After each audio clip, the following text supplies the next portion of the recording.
Hello and welcome to Required Reading, the podcast that revisits the most impactful books from our childhood. I'm your host, Erin Bowles. I am a writer, actor, and comedian. And our guest today is Shelby Copple. Hi. Hello, how's it going? Good. How are you? We just did this. Yeah. We did just do this. I do feel like I'm forgetting my lines of how I'm doing. Like Yeah. no, but I'm great. I'm good. Are you reading anything these days besides our text today? Yeah, so I've been struggling with books in general, but I'm reading Priest Daddy. It's Nice. I like, have that on my shelf. It's up oh, next. hell Yeah. yeah. Okay, hell yeah. Yeah, I keep on forgetting where I am and then picking up randomly in the middle of chapters I haven't read. So, really ADHD, but it's good so far. I can kind of relate to it because I didn't grow up with a priest for a dad, but I grew up super super Christian. So I Mhm. think it's and I like the way she's writing about things because she's kind of applying a nuance to it. Because I think for the first 2 or 3 years coming out of church, I was like, fuck you guys. But now I'm Yeah. kind of looking back and seeing it with a little bit more oh, these are just people. And it's kind of funny to look back at all the things Christians used to go wild for. The thing that's been coming to mind for me the most is sand art. I don't know if have you ever been to church?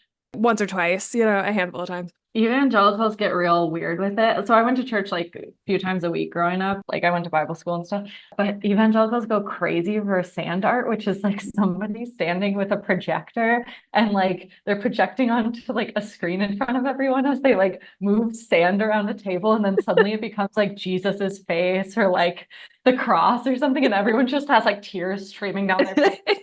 Yes, it's I've never seen any it's just I don't know, just things like that come to mind when I'm reading her book, but it's pretty good. Oh, nice. I did not grow up in the church, but have a very huge fascination with Christianity as a whole Mhm. and faith as a concept. I think because I grew up outside of faith, I think I have this Mhm. thing of how does that work? It's Yeah. fascinating, you know? Yeah. Yeah, for Mhm. sure. It doesn't work is kind of how it works. Mhm. I Yeah. don't know. No, faith I is fun. mhm. It's kind of like the book we're reading. Yeah, great transition. Horrible. I was about to say that was like a train wreck. But yeah, no, it's kind of like the book we read because it is kind of you believe in this book being magical and doing something in the real world. And I felt as I was reading it, I was feeling a lot of parallels between what this number one, why is everyone so book sexual in Inkheart? I think bro, I literally think that I mixed up Aragon, Gorn, or whatever it's called, Oh. Aragon and Inkheart, and I was like, let's do Inkheart because I thought it was about dragons, and then every single page is and the books were amazing, and we love Yes. books. We're all into books, and it was oh, so meta. like, Our book today is Inkheart by Cornelia Funke. It could be Funk. It's from 2003. I never read this, but it was everywhere. hmm And I think thinking it's a dragon book is completely makes sense because one of her other big books, I think her big three are Inkheart, The Thief Lord, and Dragon Rider. It's on all hmm of the copies. So I think that's not a crazy thing to say. Although would love to do Aragorn, another book I didn't read. Yeah. This book is all about how much we love books. This book is I love books. Yeah. And Yeah. It kind of gets to the point where it's shut the fuck. Or it's kind of erotic. She's and we walk through Eleanor's shelves and we're touching all the pages and it's if yes. this was iPhones, I don't know. I'm if this was phones, I completely get it. But this is it's like when your mom was trying to tell you you should really like this backpack that you didn't want and I don't know if that's everyone's experience, but really trying to sell you on something where you're it's so mid. So, what was your story with this book coming into it? What did you remember about it? Or had you never read it before on accident? No, I did read it as a kid. I loved reading as a kid. I think I was homeschooled for a bit and wasn't super isolated like some homeschoolers are. I had a bunch of random friends from co-ops, but I just because of not seeing friends every single day, like I think I just read a ton. And even when I transitioned to public school and middle school, I was like such a big reader, like annoying about it, like would stay in from recess with the people who had detention so that I could read,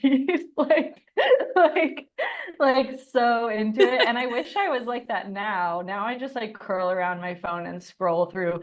I've deleted TikTok because I can't be trusted with it, but I have Instagram Reels, which is worse, or like YouTube Shorts, which is truly like a fever dream.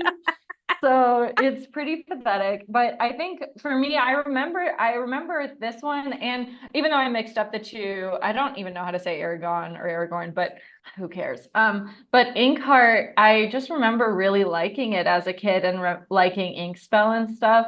I think I was really into like horny books though. Like so I think this one wasn't horny enough for me, except for they're horny for the books, but like Exactly.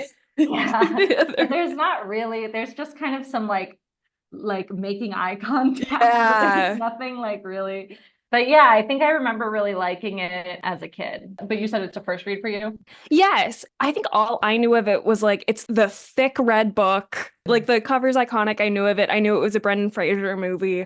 But I think I never got into it because of the thickness. I was just Yeah. like, this is not, I'm not up to it. Yeah. Like, I mean, Very fair. I was a very studious kid, but I wasn't a reader. I was like, I could either like do my math problems and I will get like a gold star, or I could read Mhm. this really long book and what are they gonna do? Like, Mhm. but for those who don't know, this is about a young girl and her father who have discovered an accidental ability. In reading aloud, they can read characters into the real world coming out of the page, which I think is a great idea. And I think so. Reading it the whole time, I was like, God, if I was a really big book kid as a kid, this would have Mhm. been perfect, you know? Yeah, yeah, definitely. I don't remember when I read this, but I think I must have been around the age like Maggie is because she's like 12 or Mhm. something. And yeah, I think at the time it was like, oh, that's so cool. Like, and Yeah. I think too, I reading it the second time, I don't know. I was listening to it on audiobook. I didn't like actually get it from the library because I'm still like, I don't even know how libraries work anymore as an adult. Like I have a card. I just am really bad at like figuring out how to go. It's so No, I stupid. get that. I have lived in this neighborhood for almost 3 years, and I Mm. walked to the library once, and it was like there was a construction site like across the street from it, and I was like, well, I guess I can't go. Like, Yeah, there's, yeah, yeah. I guess there's like a forklift in Yeah, front of it. yeah. I don't even know if it's related, but I I can't get go. so overstimulated at the library. I'm like, there's 32 DVDs on how to cook Italian food. I'm just like, I'm so overwhelmed. Like, I'm lost in like 80s magazines, like 80s USA Today's. Like, I'm just like, it's like Lady Di just passed away Yeah. again. Like, it's too much. The idea of being overstimulated at the library is I so know. I funny. know. Everyone's sleeping. Like everyone's like taking a nap at a table, and I'm just like going, yeah, yeah, making eye contact with like a 90s self-help writer on the back of a book. Like, but I think on second read of this, I really like kind of was like in and out of consciousness while listening to this on tape, and it would be like chapter 56 of 412. Like, and it'd be like, okay, I think that they're segmenting this differently than the book would. Yeah. And the narrator was like, I was like, have you spoken to a 12-year-old girl? Because she would like, every time she did Maggie's voice, she'd be like, Father, I can't do that. And it was like British accents. And I was like, oh, bro, like chill out. But so they could read people out of like Inkheart and read people into Inkheart because Inkheart is the name of the book, Yes. the book. So meta. This whole book is incredibly meta.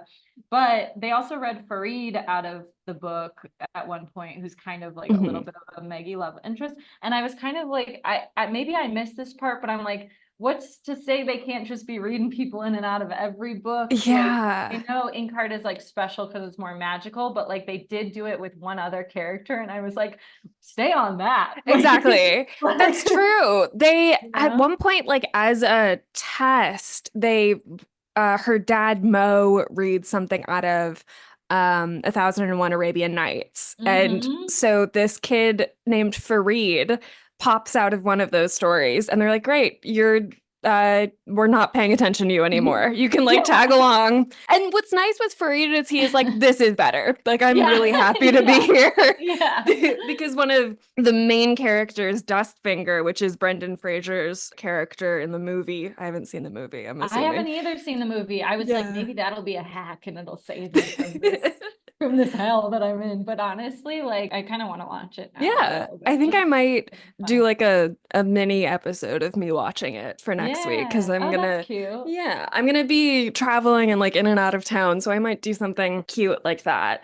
But Dustfinger, this one, like one of the main characters, is constantly being like, "Put me back in this Yeah. book." Yeah. The main character's mom disappears into a book, and the antagonist of the book is, it's so meta. The antagonist of So meta. Inkheart is also the antagonist of the Inkheart. Inkheart, Yeah. whose name People are is really following at this point. exactly.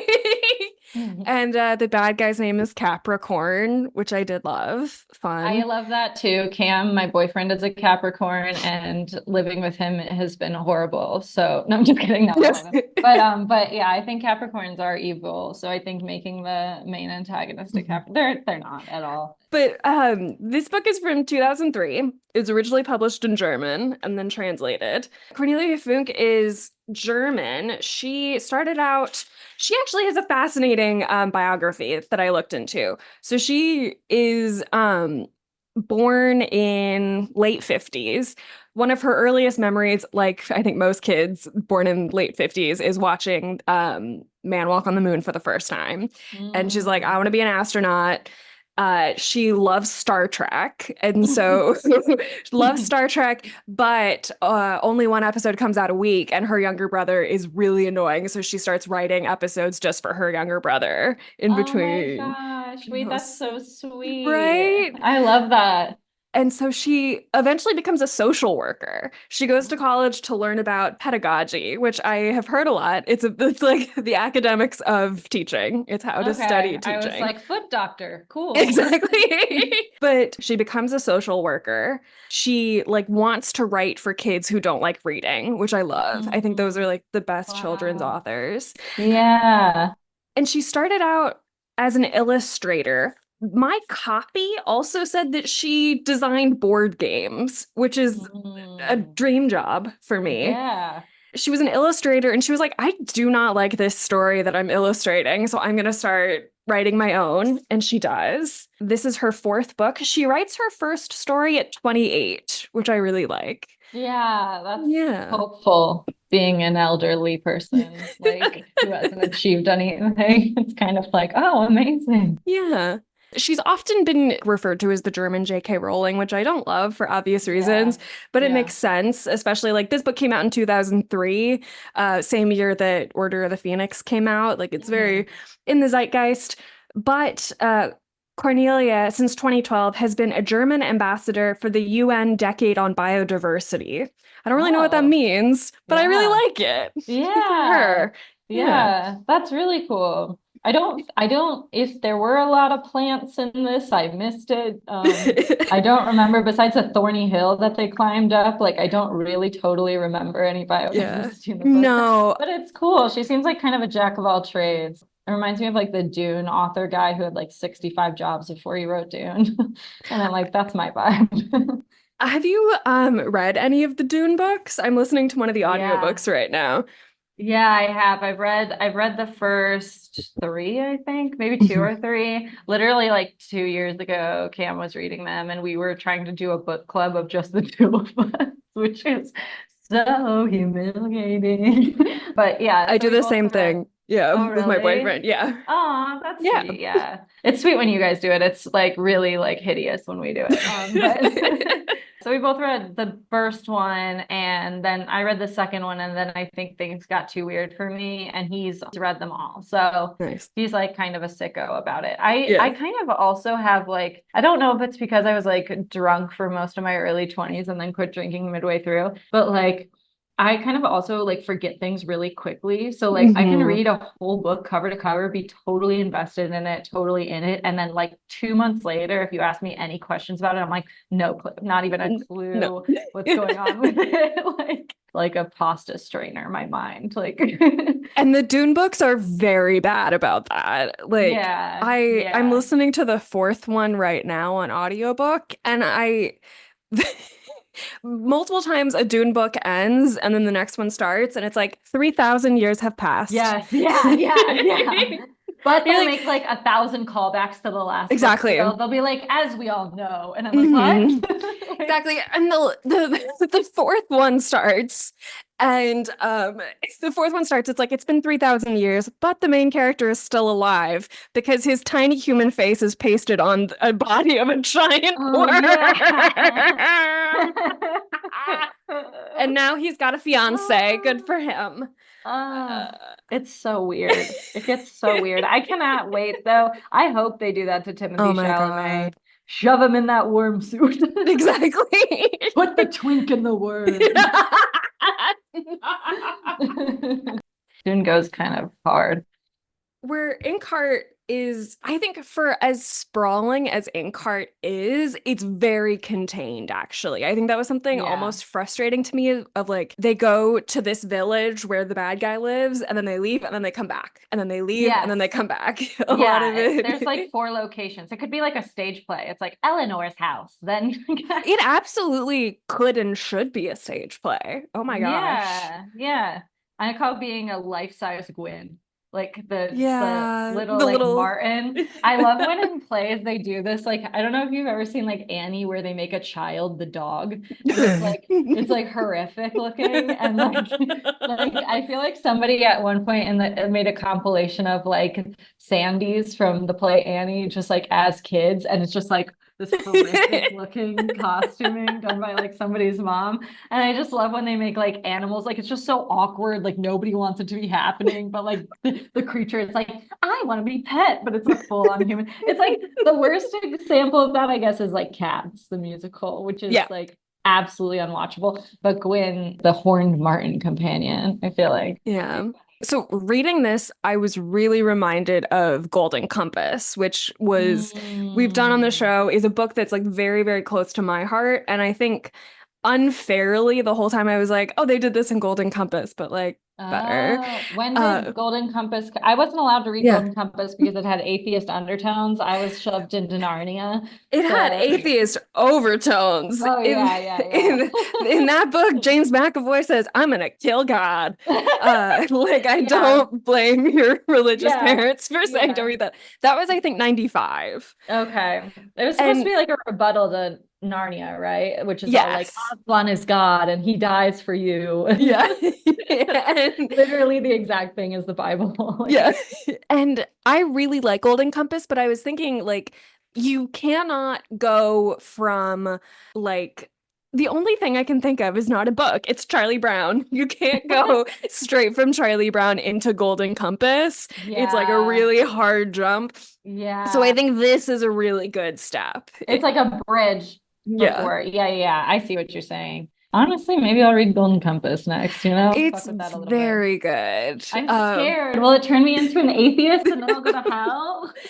No, but they do go to the afterlife in the third book. Oh, And they that's are like, we fun. have to die and walk through dead bodies. It's Oh very my God. scary. But in that book, everyone has like an animal companion, and hers, I think, ends up being maybe not a marten, but like a stoat or a. Similar. Yeah, I felt like this book it was interesting. I feel like out of all the characters, I related to Farid, who's like, is this a dream? Yeah. And then also like Eleanor, who was always like, my feet hurt. Yeah. I'm like, those are the only two that I'm like finding a lot of similarity with.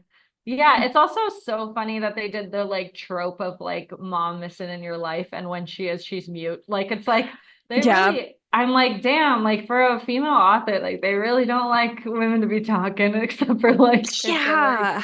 the butt of the joke a little bit. But I guess the main character is like a little girl, but it's like, Mhm. I don't know. I feel like you get that a lot with like Disney. It's like, because like a lot of the situations wouldn't happen if there was like Mhm. a mom involved, I guess, is like the argument. But Yeah. I don't know if it's all gendered as all that, but I was just like, interesting, interesting. You're definitely right though in that there's like I think there's like a trope of dead moms in Yeah. fantasy especially. And in the beginning of the book, we are just told that like her mom is gone, has been gone for like Mhm. 9 years. And it's revealed later that she disappeared into Inkheart one day.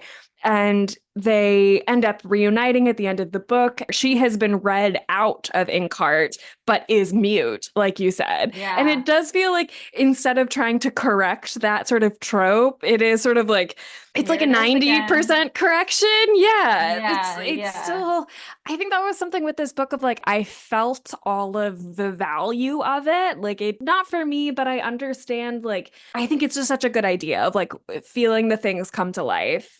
Obvious feels like a negative word here, but it feels like such an obvious dream for kids who love reading that those things Yeah. become reality and like Tinkerbell comes out and gets to spend time with them. But I think in the end, I was like, so these people who adore books, because everyone very horny for books. We were often late to school because we were just reading at the breakfast table. I'm like, Exactly.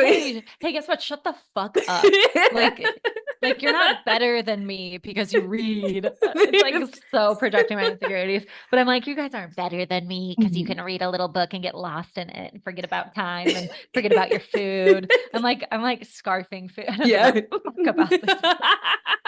It was reading it like Meggie. It's not Maggie, it's Maggie, which I think Yeah. I would have been very annoyed by. And then I was like, it was written in a different language, Aaron. Maybe get Yeah, over that. yeah, true, true. But Maggie and Mo, her father, like move around a lot, have sort of a very nomadic life. And I think in the end you're like, that's probably good because I think Maggie would get bullied because of Yeah. how much Oh, she in yeah. a big In way. a big way. I was about half as interested in books as she was, and I was bullied all the time. And honestly, not even just by students, by teachers. Because I remember one time I like stayed in from recess to read. This is so fucking embarrassing. Well, I was like doing the thing where you do the 20-20-20 rule. You like every 20 minutes, you shut your eyes for 20 seconds by looking 20 feet or more away. And my mom had taught me that. And I was like looking out the window, taking a little eye break, which is what we call them.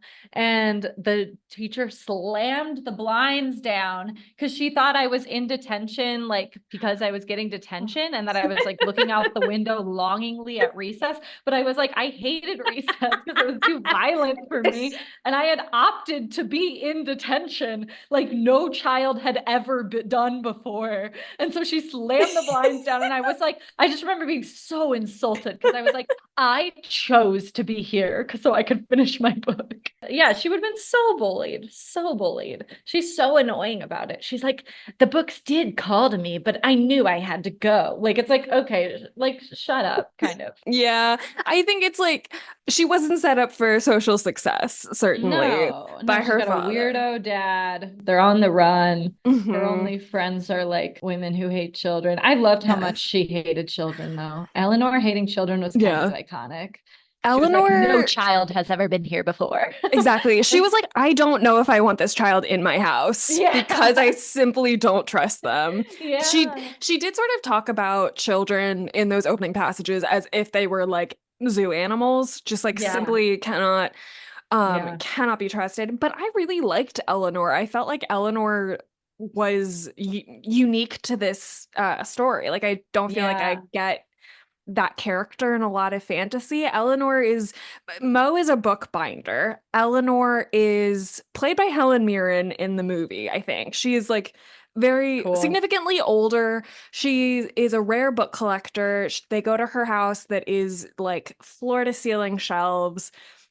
There's a special library that is like the cool books versus all the other Yeah. books. Yeah. Yeah. Yeah. Yeah. Like the inner Like, sanctum. yes. He's like, these are the extra awesome ones. And it's like, Yeah. okay, what's in there? Like the Bible. Well, actually, I do want to know her thoughts on the Bible because I bet they would be Yeah. funny. Yeah. But That's actually in the cheap book section. I'm just yeah, wrong. she's grouchy. She's old. She talks a lot about like my feet are hurting and I wasn't built for this. And I Me at like parties. Like, exactly this is literally me. they like run away from this like abandoned village where most of the book happens. And she's like, see you guys later. I am getting a hotel.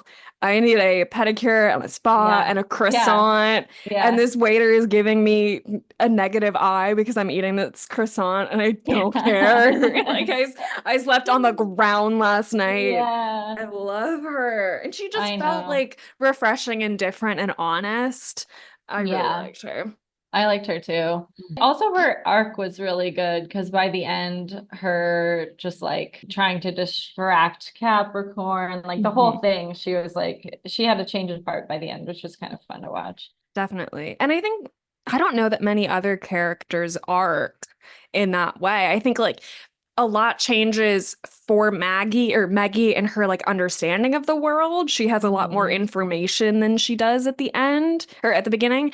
But I think my sort of frustration coming off the book is like I can't I don't know what like the theme or the main idea is. I don't know what we're supposed to walk Hmm. away with other than Hmm. like books are cool, Yeah. especially because like Books are really books are cool. really cool. But I think like it's these Meggie and Mo are these two people who adore books. I love the way she writes about the act of like reading aloud and storytelling. There's so much Hmm. reverence for that. But these Hmm. people cannot safely read aloud. Yeah. So that seems sort of like cursed. Like I don't really know Yeah. how I'm supposed to walk away feeling, you Yeah, know? yeah, exactly. They don't really like heal from it. But this is like kind of the first one in a trilogy, I think, Yeah. right? Hmm. So maybe by the end, I don't remember the other two, but I know I read them at the time. I think Hmm. Ink Spell got more horny, so I was like, that's the better one. Yeah. I want Eleanor and Dustfinger to be together. I think that was Yeah. hot and Yeah. cool. And I think she deserves it. I think it like makes sense for a woman whose entire world and life is literature that a man Mm-hmm. comes out of a book and she's like, this is the only suitable companion. I think it makes complete sense. And I think it would be revolutionary for young people to see like grandma getting it on with Brendan Fraser. I think that'd be Yeah. wonderful. And it's like, I think the movie came out in 2006. The book came out, I know the book came out in '03. But like early aughts, Brendan Fraser just off The Mummy, Mm. that's fun. I Yeah, want that's that. honestly so fun. And it's also kind of it's just giving like women who take that hot book to the beach and like kind of have like a relationship in their head with the main character. I'm like, but it's like acted out in a fun way. That's a little Yeah. fanficky. Yeah, Dustfinger, it was so just remembering like how children's books names are and how weird Yeah. they can be and like just being like, all right, I'm legitimately now emotional about Dustfinger and his like whole journey of like whether or not he'll be a good guy. Like Yeah. that was fun. I remember as a kid being like kind of captivated by like ambiguous characters. And I think as Mhm. a child too, like things, I think the reason why this fits so squarely in the like 12-year-old to Yeah. 13-year-old age is because you're starting to realize people are complicated. You don't fully Yeah. realize that, I don't think, until like you do the final boss of your parents are complicated when you're like 25 and you're like, kill me. Like Yeah. I can't grapple with that. But I think developmentally, you're just like starting to realize that good is not purely good, bad is not purely bad. And like this character, I think really kind of awakens that like developmental process because he like is super complex. Like he's like scary at first. Like his introduction is so fun too. Like the fact Yes. that he's like outside the window and you're like, oh my God, he's obviously bad. And then like Hmm. I think as an adult, I was a little bit more like, all right, like, Yeah. it's like, because now you can't get away from like truly the most complex characters all the time on television. Hmm. Yeah, I just think like his complexity was like fun to Yeah. revisit that time in your life when you were like, complexity was new, you know? Exactly. Yeah. You're absolutely right. I think we're getting things of like the complexities within the adults are like because Mo, the father, is so idealized, like Mm-hmm. really, and that is like makes sense. He is her son that she orbits around just because that's how like childhood works. And Yeah. she discovers that he has been hiding things from her, pretty cataclysmic things. But Dustfinger is fascinating because he wants to go back into his book, into Inkheart, that he was read out Mm-hmm. of. And he doesn't know how it ends. He can find out. Everyone is like, it is bad. Like things do not end well for you. And yet he continues to want that, which is fascinating to me. And that he, like you said, I think he like kind of falls out of the narrative for me as it goes on. But Mhm. he is a double agent. He is working for Capricorn. He betrays Maggie and Mo to get what he wants, and it's very messy. And Funk has some really fantastic moments in his introduction. It's a literal dark and stormy night. There's a Yeah. stranger in like traveling clothes outside who comes in from the storm. I think the other Mhm. like huge cinematic moment for me was at one point Eleanor comes back to her house and every book has been thrown off the shelf. All of the books in her Yeah. sanctum have been burned, and there is a dead rooster hanging from the ceiling, which Yeah, I yeah, think yeah. that was one of the moments where I was like, oh, we're entering new territory. Like something is Yeah. different. I've arrived. I loved Yeah. that. Yeah, I feel like it had legitimate stakes. Like, I think Mhm. that's one thing the book did really well. Like, especially, I think that they were age appropriate stakes. Like, Capricorn's not the scariest villain of all Yeah. time. It's like one of those things where they talk about how scary he is, but I think Yes. they're real. And then you're like, you meet him and he's like kind of just a little bit like fabulous. Like I think that his henchmen, like Basta and I Mhm. forget the other one's name, and their dogs were Yeah. scarier, kind of, which I think sets up the next books pretty well. But yeah, the dead rooster was kind of crazy. I took it as like gangster Yeah. intimidation. Like it kind of felt like, yeah, just basically like that. I don't know if there was any deeper symbol in all that, but I know that they pull that move often. yeah, But yeah, yeah, I think it was just like a tag of like yeah. we're here and we We've can come been here. back. Yeah. Yeah. Yeah. Yeah. Now that I'm thinking of it as a play, which I love, I think this setting of like an abandoned village, reading this book, I'm like, this would have been perfect for recess. Like this is so Mm. playable of Hmm. I'll come out of the book and then I'll run around here. And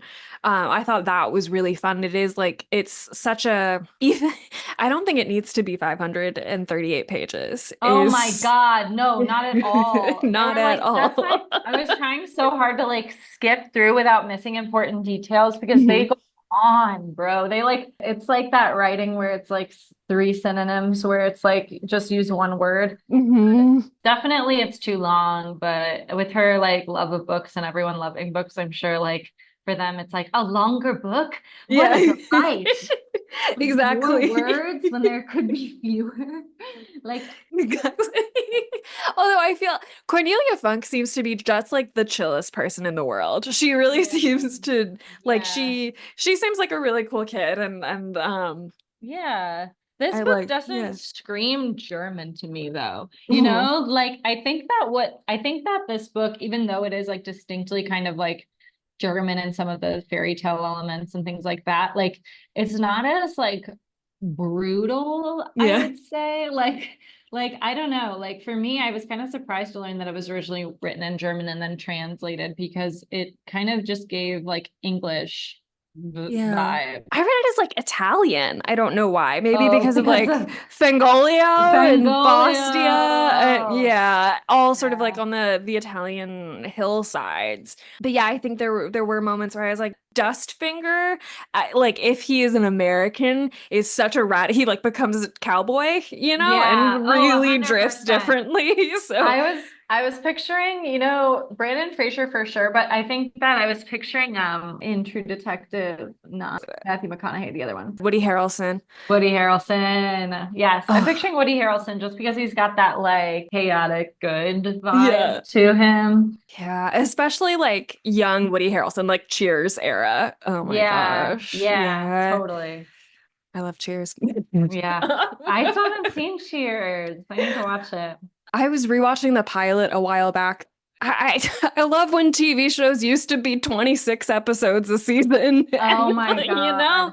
and there were episodes that are just like everyone's got a cold this week. Yeah, Here we yeah. go, I Yeah. It's yeah. so comforting because it doesn't mean like every moment has to advance the plot. Like it feels so comforting. I'm rewatching Sex in the City and it's just like that. It's like 40 episodes. They're all 20 minutes. Samantha's just like fucking randos Yeah. all the time. It's just like in that it just holds you and you're like, I just Mhm. know that I'm going to come out of this and it's going to be, Carrie's going to be annoying. Miranda's going to be like, I don't have a boyfriend, like it's all going to be very like, it's that comfortable predictability. Yeah.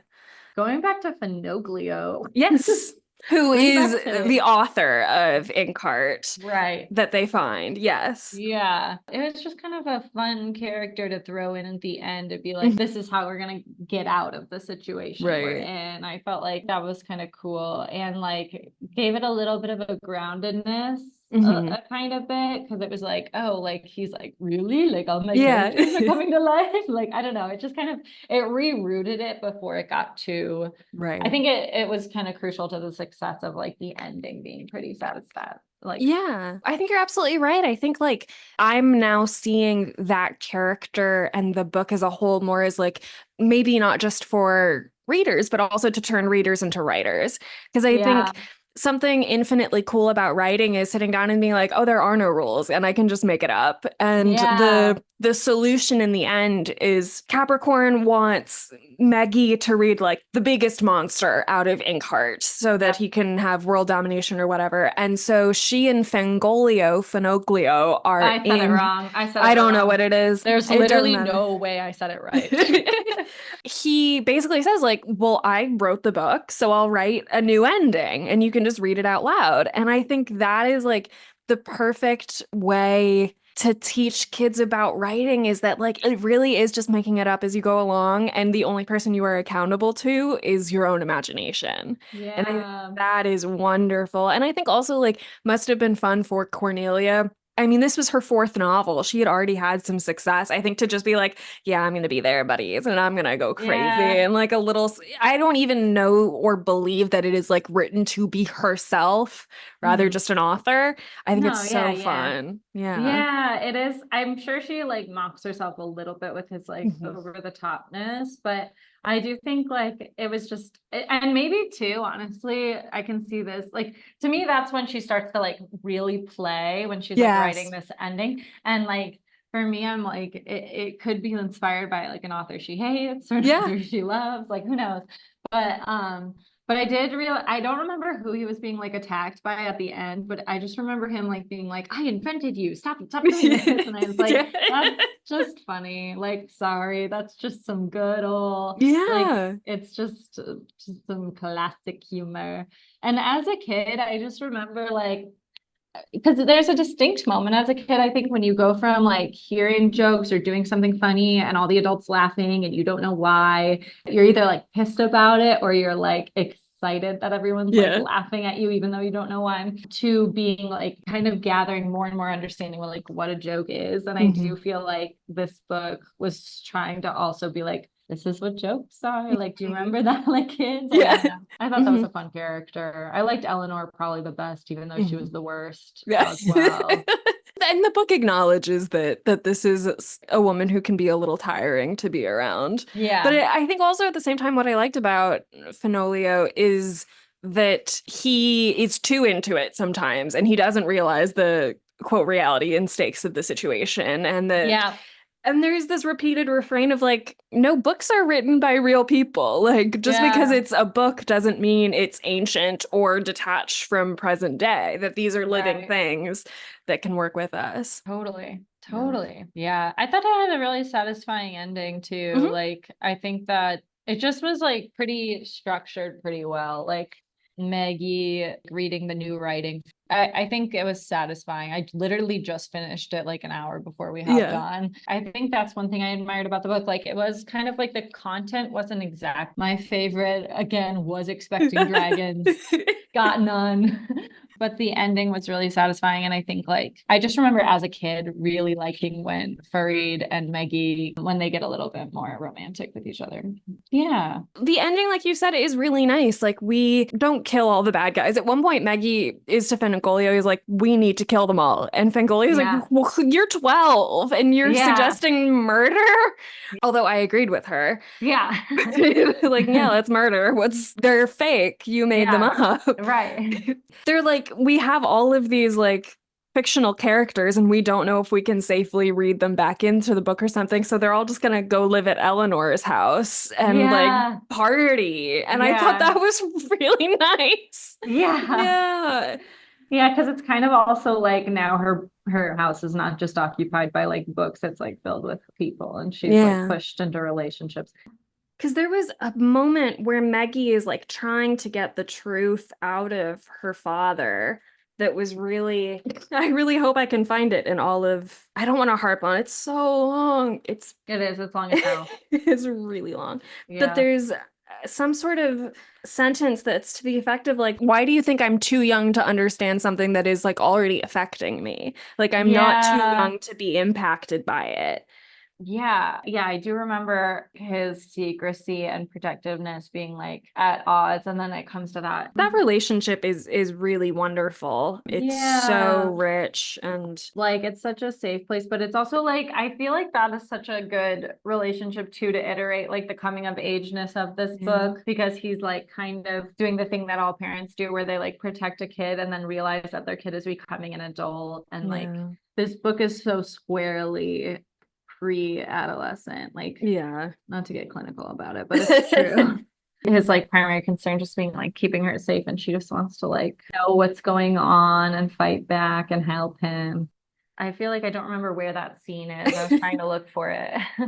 I mean, here's a moment where she thought, why didn't Mo listen to me? We could have gone home. Like we could have avoided all of this. Why doesn't he listen to me? Yeah. I thought those were I think it's, you know, when we have those moments of grounding in emotional truth despite fantastic outer worlds. I think I also wanted it, like you said, to be like higher fantasy, to be dragons and I know. Yeah. Read a I think dragon out of the book. exactly. We could fly away. We could set things on Yeah. fire. Yeah. But I Yeah, I thought, think I wanted yeah, it to be a little bit more intense. The yeah, names were fun and playful. I feel hmm like the silver tongue name for Mo and like I yeah, don't know, just like it didn't have any like really fantastical hmm elements that I was like, "Ooh, I really yeah. want that to happen." Another tie to Golden Compass. The main character in that is, I think, like a 9-year-old girl when it starts, similar, like just Okay. about to enter adolescence. And the first scene in that book is her overhearing a conversation between her Mm. father and another guy. And it's the same thing in here. They're overhearing a conversation about the plot. But later on in the book, this girl ends up negotiating like a truce between polar bears or Oh something. my God. Yeah, actually, it's like that. The main character in that book, that little girl, is just one of the best characters ever. I love that character. And one of the polar bears is like, you did this so well, we're renaming you. You have a new last name because you're such a smooth talker. We're going to call you Silver Tongue, which I thought was really Oh, cute. that's Mm. awesome. That's so cute. And now you're making me want to read it. Like, I guess I will. But I think that, yeah, the trope of like, I was kind of reminded of that reading this. It was kind of like calling me back to being 12. And I was like, yeah, you're right. Like, so many things that you're like not really supposed to be privy to. You're just kind of eavesdropping because you're there as a child and you don't know where else to be. And you're hmm like, well, this is, I'm just kind of existing over here. And if there's no other kids, you're not really playing. So you're just kind of hanging out. hmm And then like parents are talking and they don't realize that you're that close. And I'm like, damn, that's like such a good device for like plot for a Yeah. children's book because it's like, I don't know, the first few chapters didn't really like Meggie until she kind of like warms up to you a little bit because she's annoying as hell. She's like, I heard you talking. Like, I'm not going to get back in the car until you tell me what's going on. And I'm like, damn, that would not have flown in my house No. growing up. Like, it would have been like, yeah, you will. And that's the end of it. Like, you'll get back in the car and shit is going Yeah. to be the scariest It'll be guys like, we ever. will leave you. Yeah, literally. So I think that that part is, I don't know, just like overhearing things as a kid and then them revealing like that there's darker secrets going on. Like, Yeah. I don't know, that it just called me back into childhood in a fun way. And I was like remembering what it's like to be like just kind of not have autonomy and then just Yeah. be around. Yeah, so much of childhood is just being around. And so, yeah, and be like, Yeah. when I think of my childhood, I think a lot of my childhood was waiting, was like waiting Yeah. for a parent to like Yeah. come home from work or like finish so they can pay attention to me and like waiting to Yep. go to the grocery or something like that, which is maybe, I Did you mean, ever like mhm. hide in the clothing racks at a department store because you were bored? I would do that.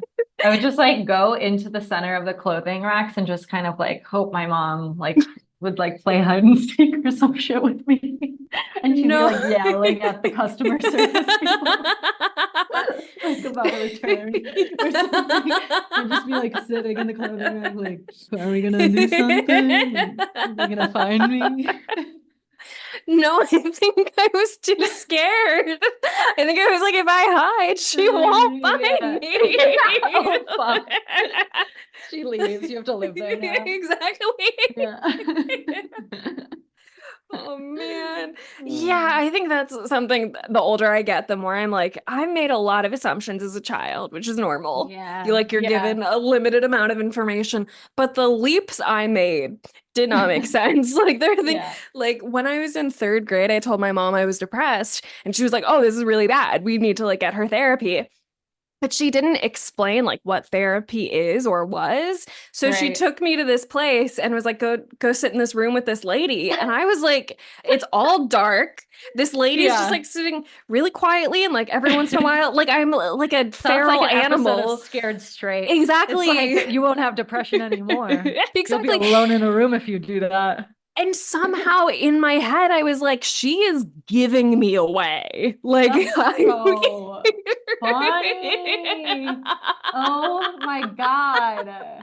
That's so funny. My mom, when I was like 3 or 4, I was like, I'm running away. And she like took my little Ariel suitcase and slammed it on the bed. And she was like, I'll help you pack. And I was like, oh, and I like ran out of the room crying. I was like, no, like you won't help me pack. And I oh was my like, gosh. yeah, she's kind of a crazy one. Oh my Capricorn. gosh.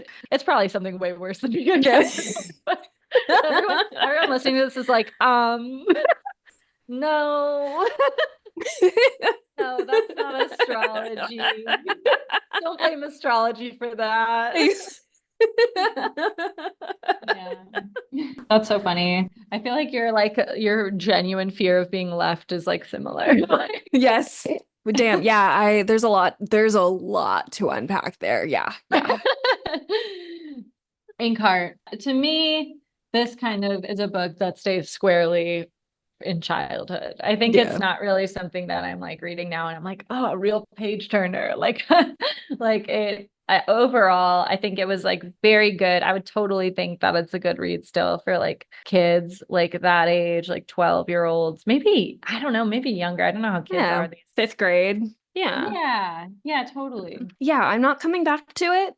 But I was glad to have spent time with it. I get it. I get why people loved it. I think we've touched on it, but like, do you think the big things that you noticed in the difference of time? You mentioned not as big of a book person. Yeah, But no. I think as a kid, I probably read this and I was like, of course, like books are the best thing ever. And finally, my people. But now reading it, it's just kind of like, okay, nobody is this one note. Like nobody is this like maybe librarians are kind of like this still, but I think it's really rare to find people who are like, books are my life. Like all I do is love to think about books. And also just the way that they talk about books, it's like, I only know people who are like, I really like reading history, or I really like fantasy, or I really like this. They don't just talk about books at large. Like who has the time? I think capitalism is grinding us into like dust so fast. Like I'm working so fucking much that I'm like, no, like I don't have time to just like books in general. Like I have to, you have to kind of pick a lane if you're gonna like books. There's no time. It's clearly, this is why this is German, because it's like a little more PTO going on. You can just like books on the whole. Like you kind of have to be like, I'll read 4 books a year. But no, I don't know. I think that part probably as a kid I really liked. And I think too, yeah, the concept was just so fresh of like you can read someone into a book or out of a book, and it feels a little like the surreality of things that shouldn't be alive or being alive is like, actually, no, I'm not gonna go down that track of like AI being a thing, but like that's so fucking annoying. But it's like, I think the reason why this didn't hold up for me as an adult is because like this isn't the weirdest thing that could happen, and actually things feel like they're happening in the real world a little bit. I think that makes sense. I think like the difference between fiction and reality is that fiction has rules and reality doesn't have to be held to like this development does not make sense. Yeah, totally. It's random. In a post-Trump era, it There's sounds like villains coming to life out of books is just like already happening. yeah. Not to be Mhm. like the world's worst person in the world, but that's kind of how, like, it feels like life has been a cartoon for a little minute now. Like, Yeah. like Yeah. 4 years. I wonder if that is unique to our time period Yeah. or maybe unique to our time period in terms of technology. Like that was Yeah. something interesting. I mean, this book coming out in 2003, like they had cell phones. That Yeah. was kind of the extent of technology being present and sort of playing a Yeah. role. For sure. Yeah. Yeah. So I thought it was like really fun. It was fun to kind of revisit that feeling of being like 12 or 13 again. I think Mhm. that's like relationship to her parents, or her dad, the relationship. Like I feel like I felt what like a piece of myself that I haven't like revisited Yeah. in a while. But I think that as far as like the actual book, apart from if you hadn't read it as a kid, I think that maybe it would just be like, oh, I'm squarely reading a children's book right now.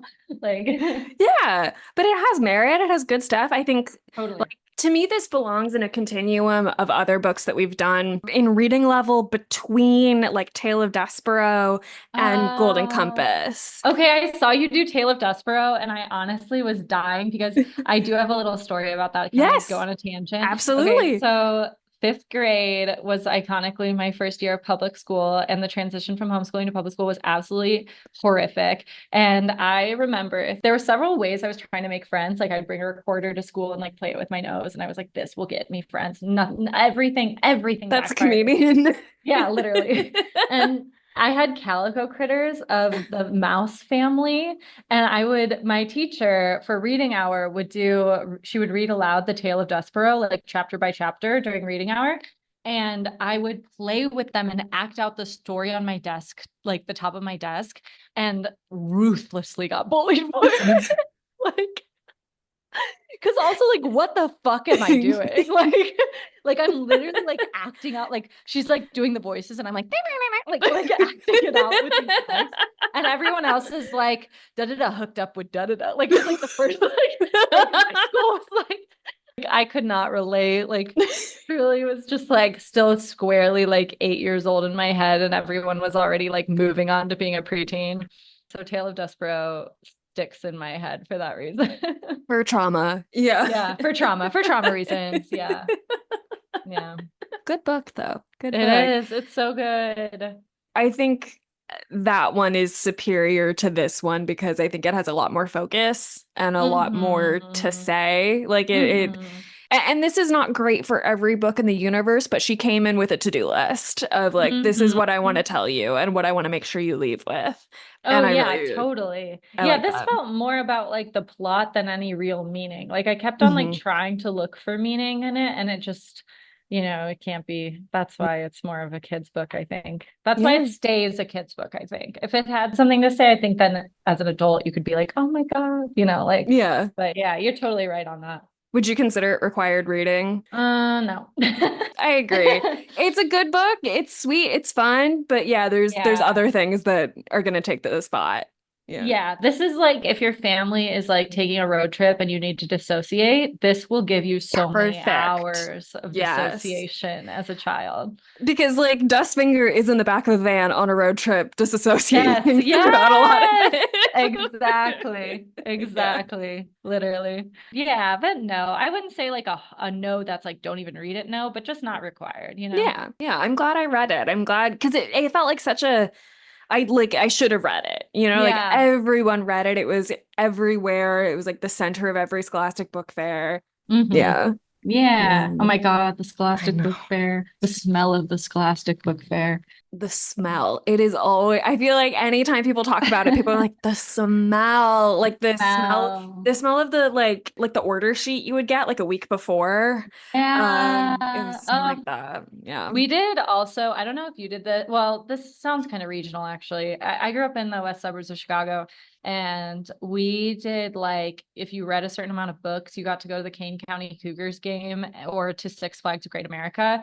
And those are tied with the Scholastic Book Fair for me, because there were always like Nice. rewards if you read so much. And Right. I was like easy. And like in the first month of summer, just be filling out these flyers with how much I had read. And I just remember my friends being like, I didn't read that many hours and my mom's not going to sign it, or my mom will fake it so that it looks like I've read that many hours. And I was like, you child, you absolute child.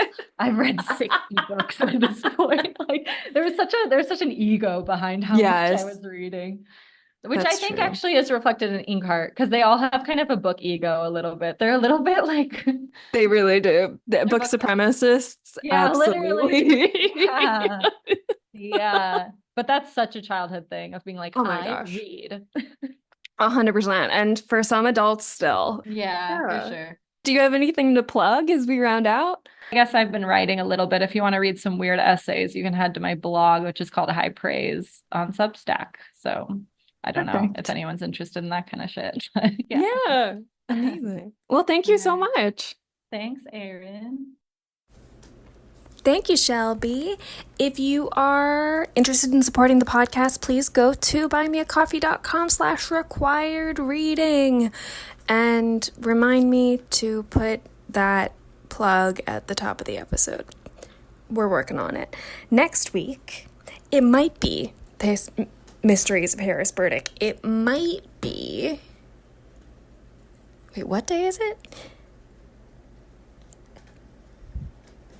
It's that time of year, folks. I'll see you next time. Thanks for tuning in. You can find me everywhere at Erin R. Bowles.